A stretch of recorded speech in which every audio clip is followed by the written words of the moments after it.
Hey guys, welcome back to the WODdoc Project 365, episode 1507. I think 7 sounds good. Guys, if you're following along on YouTube, jump on over to WODdoc.com. Check out all of our full-length videos. That's where we house them. Today what we do is we have a special guest, Taryn, 617. She almost left me hanging there, right? She came up and asked me a question about farmer's carries, so I figured that we can propose a problem and give you guys a couple fixes. I figured if she had these questions, then other people out there might, so hopefully we can help you guys as well. All right, so talk to me about what you see in farmer's carries and what the problem is. So when I see a lot of people doing farmer carries, they are they start out with a carry like this. They end up leaning forward. Sometimes you see hunching.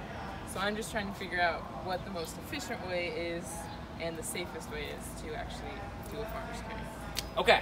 So let's start out with a quick answer, right? The safest and most efficient way to do any type of farmer's carry is to bring the shoulders back and down. We're gonna pull Taryn to the side so you guys can see her, right?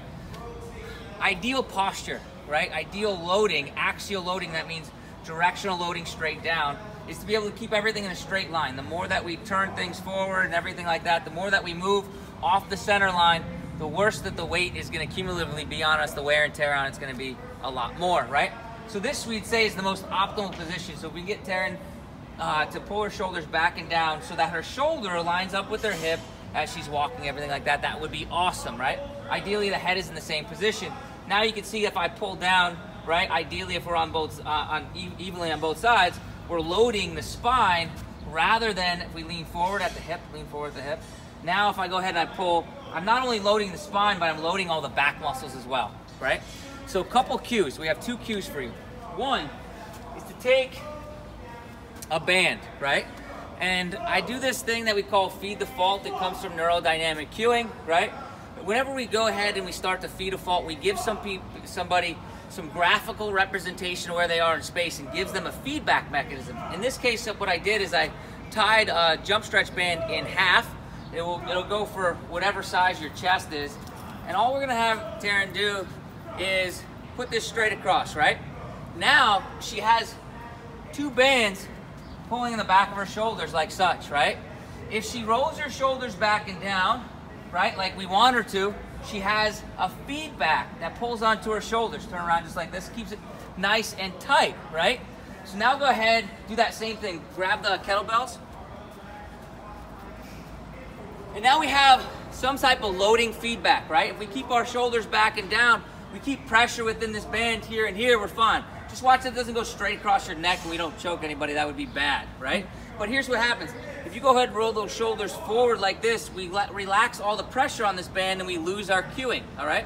Okay, drop those down. So maybe we don't have a jump stretch band, all right? So we're gonna give you guys one without a jump stretch band, a second cue for you to do, okay? The reason why we start to lean forward, right, and we start to round our shoulders is because our momentum moves forward. Every time we take a step, those kettlebells, they want to slide forward just a little bit. In fact, that's what we're doing. We're leaning forward like such. So your second cue, if you don't have a jump stretch band, is to do the same maneuver walking backwards. The momentum changes to a backwards momentum and allows you to stay in a position that looks like such. All right? So that's exactly what Taryn's going to do. We're going to actually flip her around. All right? She's gonna roll her shoulders back and down, right? And she's gonna start taking the same walking pattern backwards, right? And you're gonna notice that the bells shoot back a little bit as you walk back. Go ahead, you can drop them. So this is a hard one to see on video, but it's a good one to feel. So you have 2 cues. One with the jump stretch band, one just with the same weights that you have, going backwards instead of forwards.